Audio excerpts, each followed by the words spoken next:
বিলকিস বানুর কেসে যারা যে ধর্ষক তাদের অমিত শাহরা গলায় মালা দিয়েছিল। অমিত শাহর মতো মানুষের পক্ষে উনি নিজে জেল খেটেছেন খুনের আসামি, উনি কি বলবেন? আর ওনার কথাকে বাংলার মানুষ গুরুত্ব দেবে? 42 বার এসেছিল বিধানসভায়, 42 বার। নির্বাচনী ইস্যুতে অমিত শাহর মুখে উঠে এলো বাংলার প্রসঙ্গ, বাংলার নাম। বাংলায় যেভাবে বিজেপি কর্মীরা খুন হয়েছেন সেই প্রসঙ্গ আজকে তোলেন অমিত শাহ। তিনি বলেন বাংলার নির্বাচন মানেই দুর্নীতি আর হিংসা। মমতার উদ্দেশ্যে অভিষেককে মুখ্যমন্ত্রী করা। দিল্লিতে বিজেপির জাতীয় কনভেনশন থেকে এমনই মন্তব্য অমিত শাহ।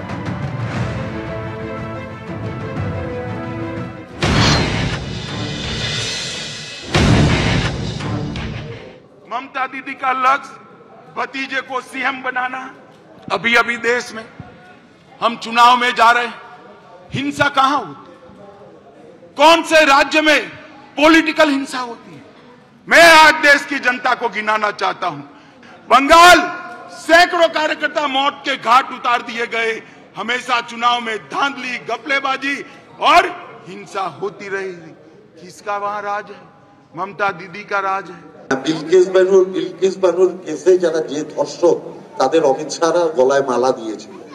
অমিত শাহর মতো মানুষের পক্ষে উনি নিজে জেল খেটেছেন খুনের আসামি, উনি কি বলবেন? আর ওনার কথাকে বাংলার মানুষ গুরুত্ব দেবে? 42 বার এসেছিল বিধানসভায়, 42 বার।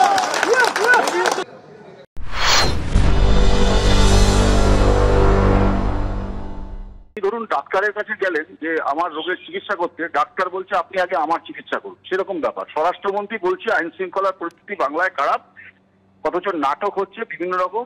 এই টিম আসছে, ওই টিম আসছে, সেই টিম আসছে, উনি আসছেন, প্রধানমন্ত্রী আসছেন, অথচ কোনো ব্যবস্থা নিচ্ছেন না। রাজ্যপাল যাচ্ছেন।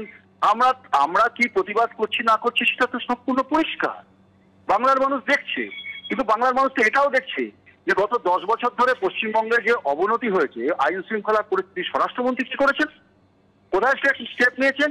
ইডি মার খেলো, কোথায় স্বরাষ্ট্রমন্ত্রী তার 4 দিন পরে একটা চিঠি লিখছেন, তখন মুখ দিয়ে একটা শব্দ বেরোচ্ছে না। তাহলে স্বরাষ্ট্রমন্ত্রী আসলে কার্যত বিষয়টাকে নিয়ে হালকা করে দেওয়ার চেষ্টা করছিলেন। এই হালকা করার মধ্যে মমতা বন্দ্যোপাধ্যায় এবং তার প্রশাসন অক্সিজেন পাচ্ছে। বিজেপি শুধু ওই ফ্যাক্ট ফাইন্ডিং টিমের নামে ঘোরাফেরা করবে আর ঘোরাফেরা করবে, দেখাও আমরা কত কাজ করছি, আমরা বিশাল বক্তব্য দিচ্ছি। বেয়ানবাজি করে কিছু হবে না।